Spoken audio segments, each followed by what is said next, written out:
All right, everybody. Welcome to another art brunch where we explore the wisdom of the arts, spirituality, and the great ideas. I have one announcement to make.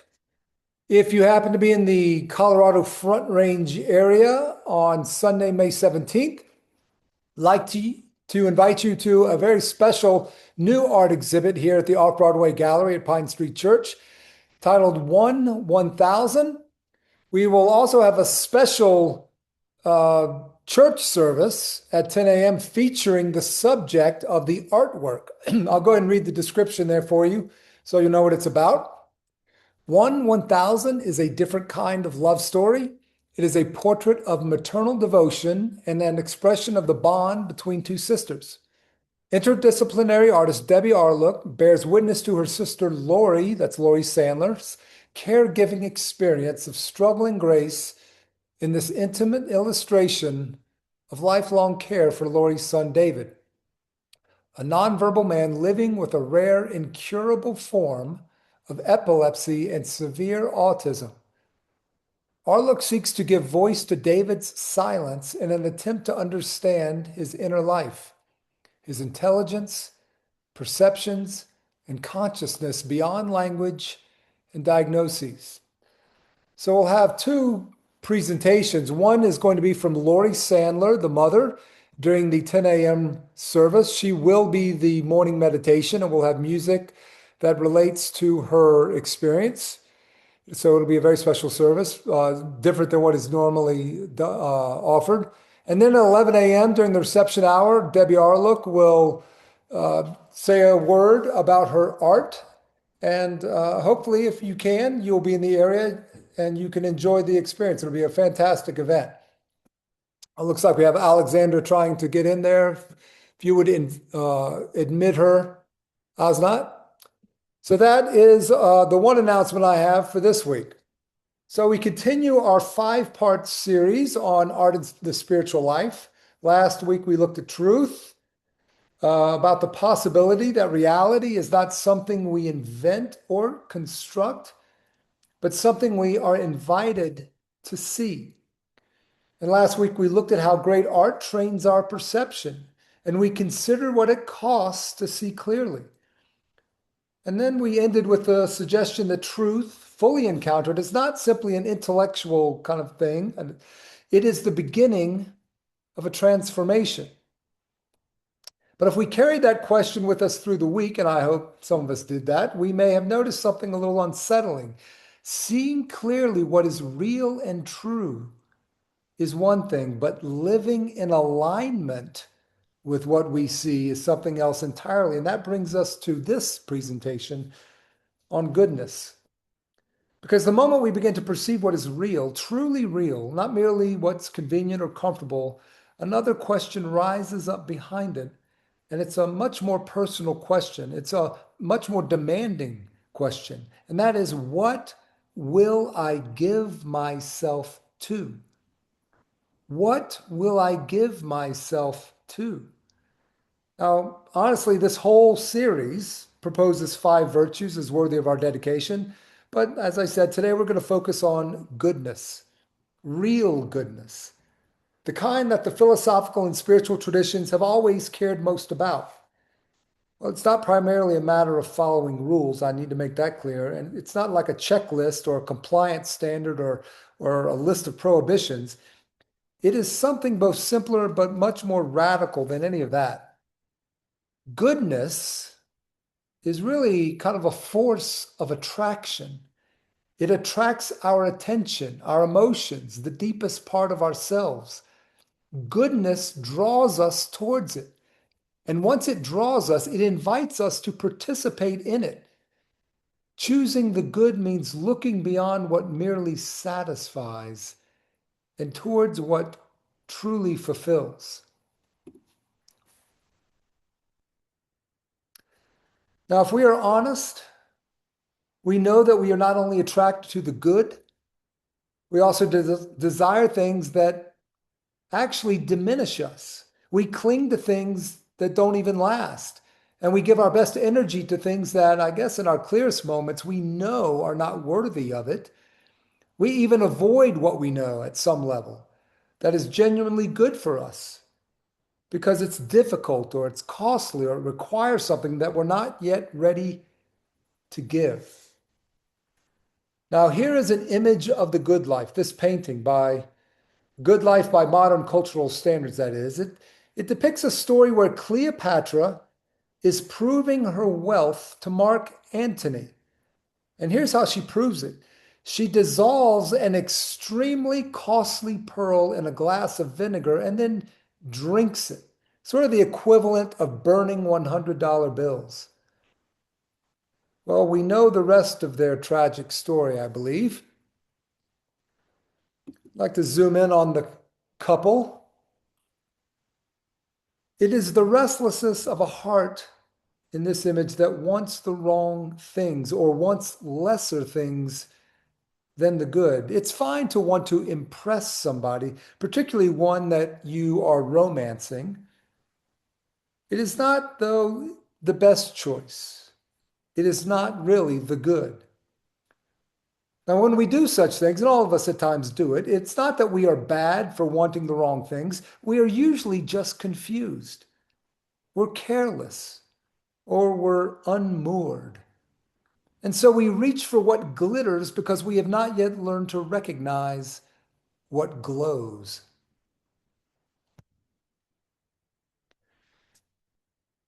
Now, before we look at the various ways goodness reveals itself, we need to ask the hard question: what actually is it? What is the good?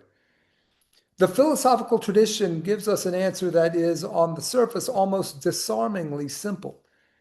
Aristotle famously defined the good in terms of purpose, that toward which all things aim.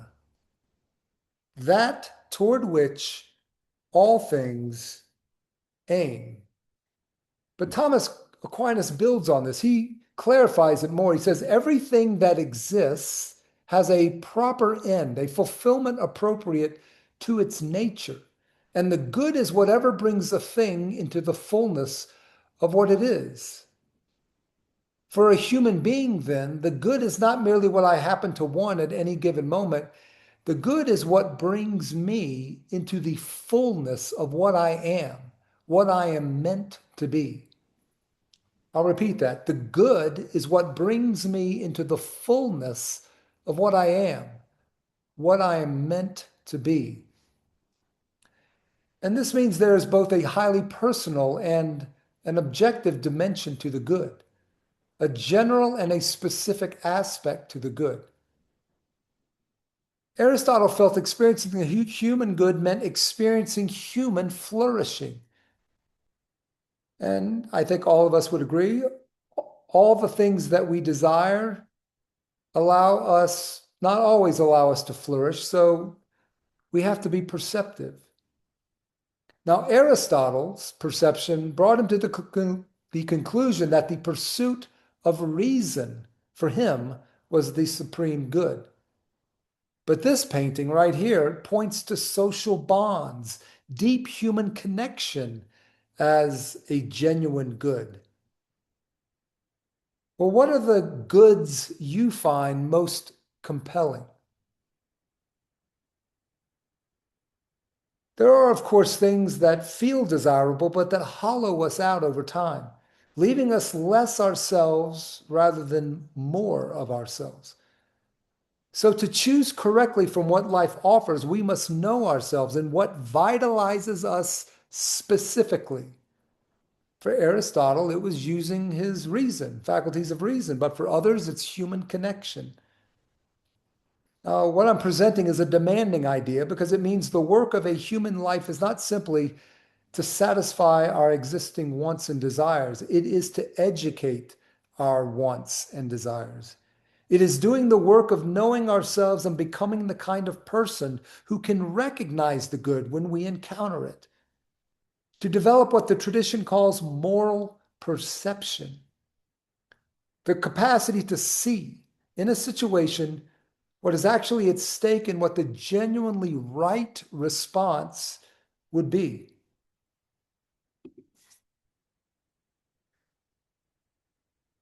Jacques-Louis David's monumental painting shows three Roman brothers swearing an oath to fight for their city, even though the conflict will pit them against members of their own family. Now the father raises the swords, and the sons extend their arms in absolute resolution. But look to the right. The women of the family collapse in grief because they understand what this oath will truly cost. What David captured here is the collision between different goods, loyalty to the city and loyalty to the family, and the agonizing reality that goodness sometimes requires choosing between things that are both genuinely valuable. This painting does not tell us that the brothers have made the right choice, not exactly. It shows us the weight of the choice. It shows us that moral seriousness is not the same as moral certainty, and that the willingness to bear that weight is itself a form of goodness.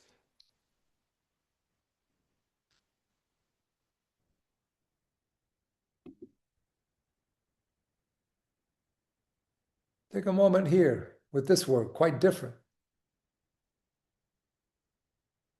The goodness we see and feel in this work is really an interior one. This family shares the little they have with one another from a disposition of love and support. Nothing dramatic about it. And yet, looking at this painting, we feel deeply viewing this simple scene.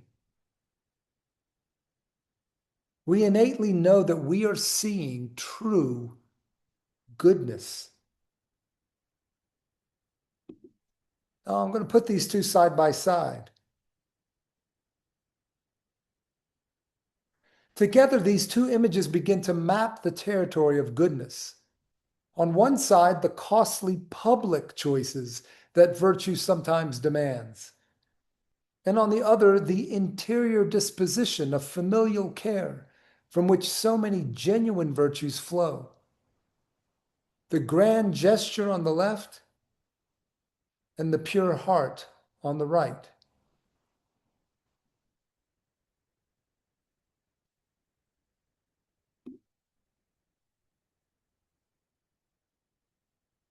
Tintoretto's painting of the foot washing from John's Gospel is pretty remarkable for its compositional choice. On the right is Jesus, the one who, in this tradition, is the source and ground of all goodness. And here he is shown on his knees, performing the work of a servant. The disciples around him range from bewildered to resistant. Let me zoom in here. On the left, we see a bearded man in blue at the end of the table. Perhaps it's Peter, looking as if he cannot quite accept what is happening in front of him.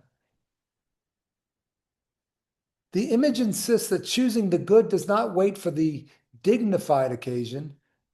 A painting like this draws us to a moment of humble service. And because we recognize it as good, we are attracted to it. We are pulled towards it. This painting tells us that this is what true goodness looks like.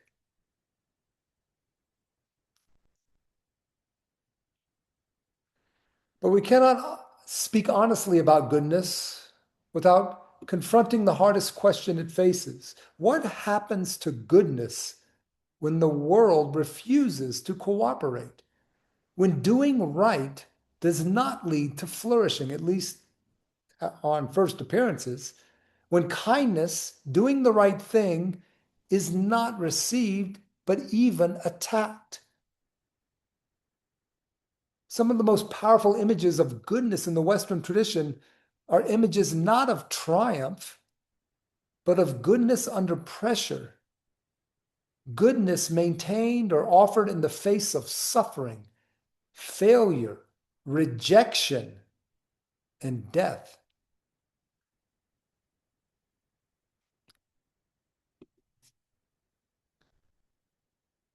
These works have the Latin title, Ecce Homo, behold the man. These are Pilate's words as he presents the scourged Christ to the crowd. In painting after painting across Western art, this moment is rendered with the same quiet insistence. Here is a figure who has been stripped of every dignity, who has been humiliated and broken, and who nevertheless maintains in his bearing something that the violence cannot reach. Now, I want to be careful here because this image belongs to a specific theological tradition, and we are a diverse community. But even bracketing the theological claims, this image raises a question that is universal. Is there a goodness, a core of human dignity and moral integrity that suffering cannot finally destroy? And this tradition's answer is yes.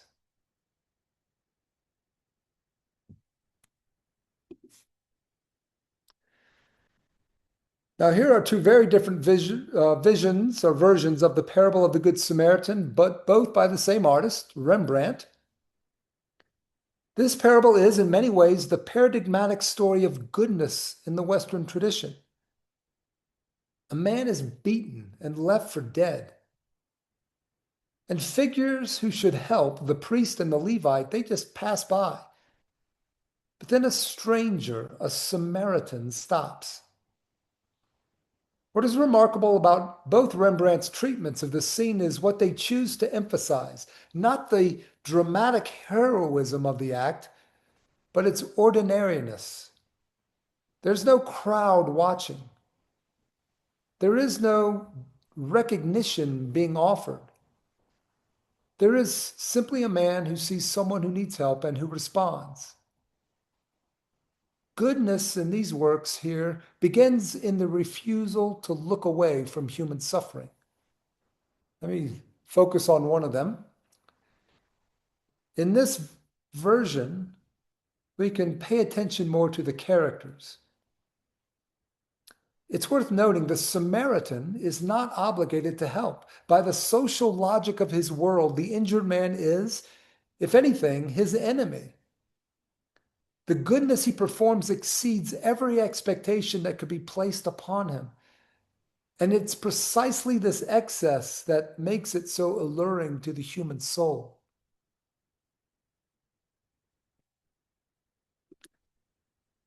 Now, in this later version, set within a vast landscape, the humility of the simple act of kindness is dramatically presented. Notice the stormy dark gray sky and that little meadow with the last bit bathed, I guess, with the last bit of sunlight. A small act of kindness set within a vast, morally complex, but still beautiful world. Rembrandt seems to be telling us that this world is brutal, and all our acts of kindness may never be noticed. Yet the call to such acts still abides. Everything we have looked at so far has been, in some sense, about individual acts of goodness, the choices of a single person in a moment of moral significance. But the tradition insists that goodness is not only a private achievement, it has a social dimension. Goodness takes shape in communities, institutions, practices, and structures, and it can be sustained or undermined by the conditions in which people live. It's not just an individualistic thing, in other words. Jean-Francois Millet's painting shows three peasant women bending to gather the leftover grain after the harvest. This is an ancient practice, codified in Mosaic law, by which the poor were permitted to collect what the reapers had missed. Now, there is no drama in this image. There's no heroism. There's no grand recognition.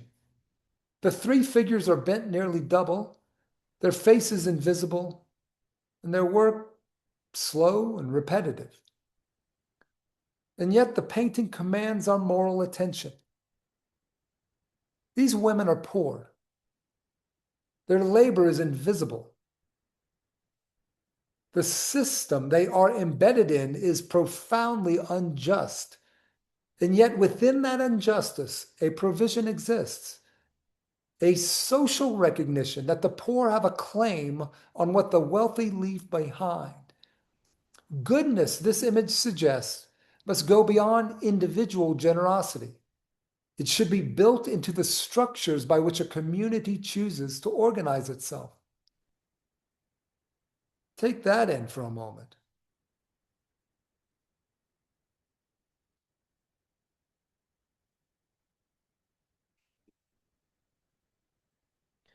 Now, in the same year the Gleaners was painted, Millet painted the Angelus, two peasant figures in a field, heads bowed in prayer at the sound of the evening bell.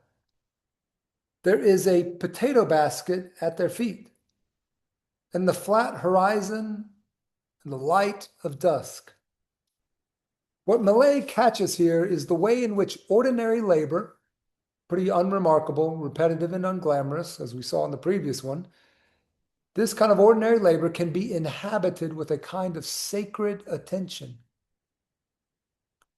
The goodness of these two figures, which we all can recognize, caught in a moment, showing gratitude for the little they have, is not in any single act. It is in the dignity they bring to their work and to each other, day after day, we presume.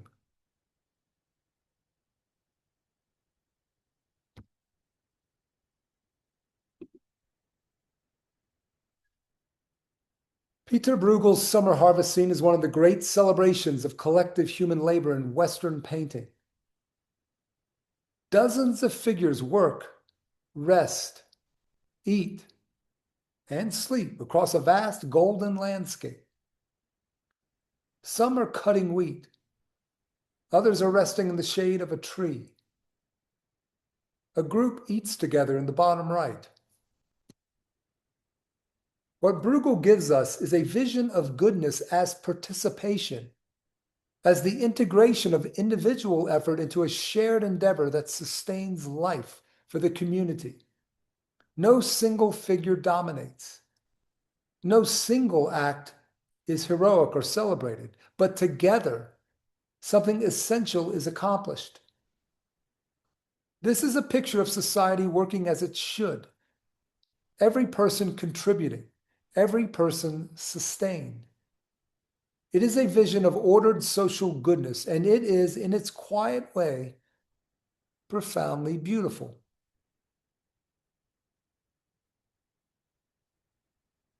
Now, the next picture may be shocking compared to the previous one. Delacroix's painting of the July Revolution presents a more ambiguous and turbulent vision of collective goodness. The allegorical figure of liberty, bare-breasted, carrying the tricolor and a rifle, strides over the bodies of the fallen. Around her, workers, students, and soldiers move forward through smoke and carnage. Now, obviously, this is not a comfortable image. It insists that the pursuit of the genuine good of justice sometimes involves conflict, that the good is not always achieved peacefully, and that those who love goodness may sometimes be called to fight for it. The painting forces the question, when, if ever, is the use of force compatible with genuine goodness? Now, I don't think, personally, it answers that question clearly. For me, it holds it open with the full weight of its drama.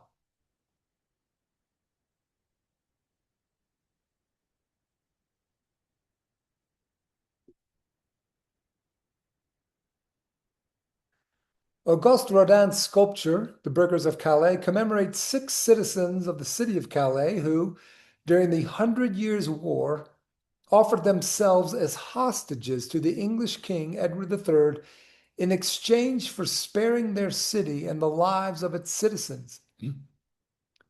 They walked out, as they believed, to their possible deaths, carrying the keys to the city dressed in sackcloth. Let me offer a couple other perspectives on the same sculpture. What is extraordinary about Rodin's treatment is that he refused to idealize his subjects. They are not noble statues of Roman virtue. They are heavy, kind of hesitant. They're terrified, individuated in their anguish. One looks as if he might turn back. Another seems barely able to move forward. These are real people, not symbols. And their moral goodness is precisely a goodness that has been tested and is barely holding on. This, Rodin insists, is what moral courage actually looks like.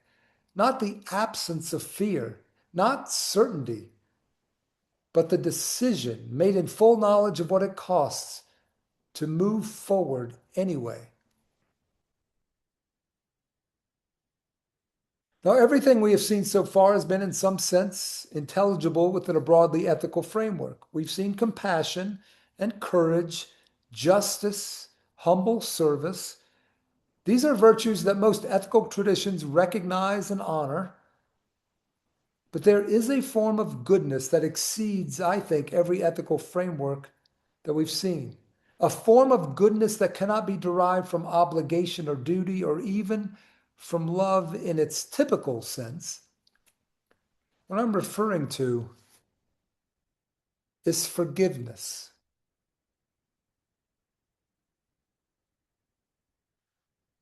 Rembrandt painted this scene near the end of his life.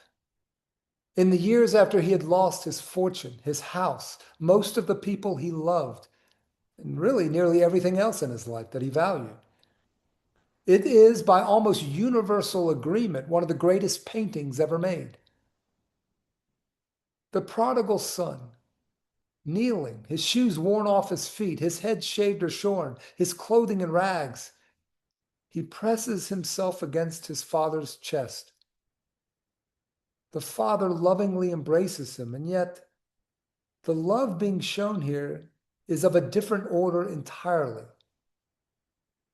You see, the son came prepared with a speech. I'm no longer worthy to be called your son. Make me like one of your hired servants. But he never gets to deliver.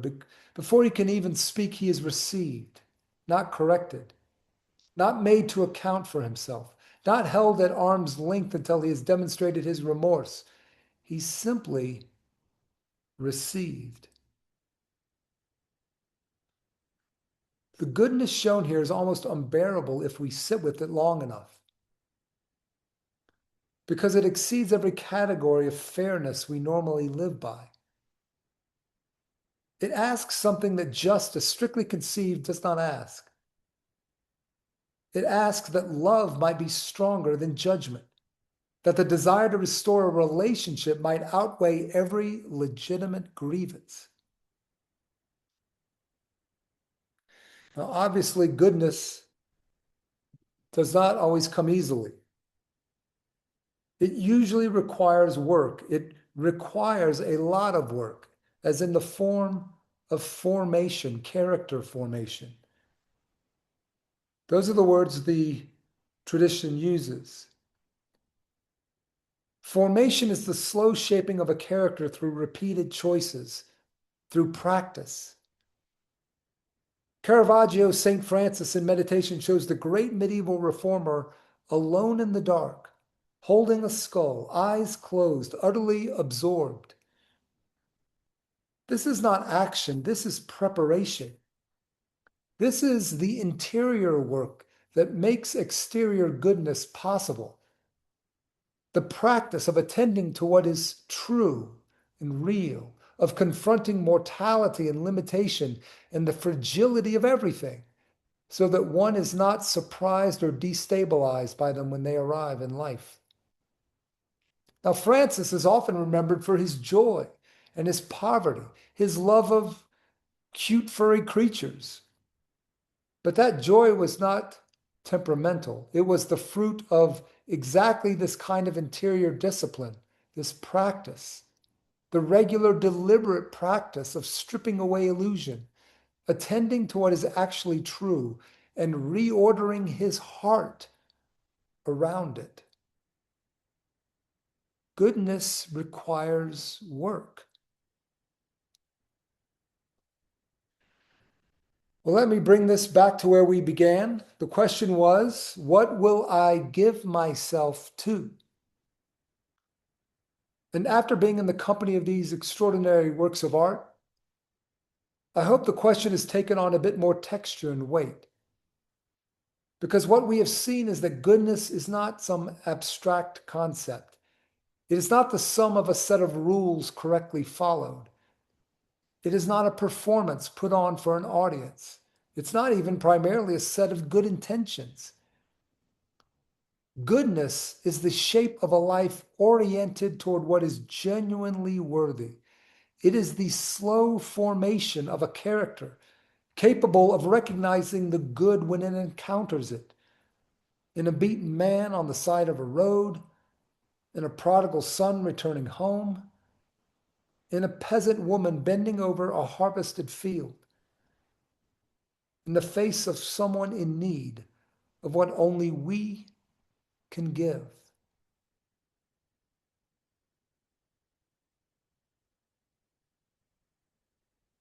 Well, I hope this week we can reflect some on what the good means for us in general, but also particularly for us, uniquely for us as well. All right, thank you very much for being with me. For those of you who were not with me last week, I made a special announcement about a new kind of a way of doing art brunch that will, I guess I'm going to offer opportunity for support from you. That will be unveiled officially 3 or 4 weeks from now, I guess 4 weeks from now. The next 3 weeks will be typical art brunches, but I'll give you more information on that. I'll be sending out an email, if not this week, early next week on the details. So stay tuned for that. But now for Q&A, I'd love to hear your response to what you saw and what you heard, and perhaps even what you felt and reflected upon about goodness and achieving it in your life. So anyway, the floor is now open. If there's a particular artwork that spoke to you powerfully, then let me know and I'll move to that slide. So the floor is open.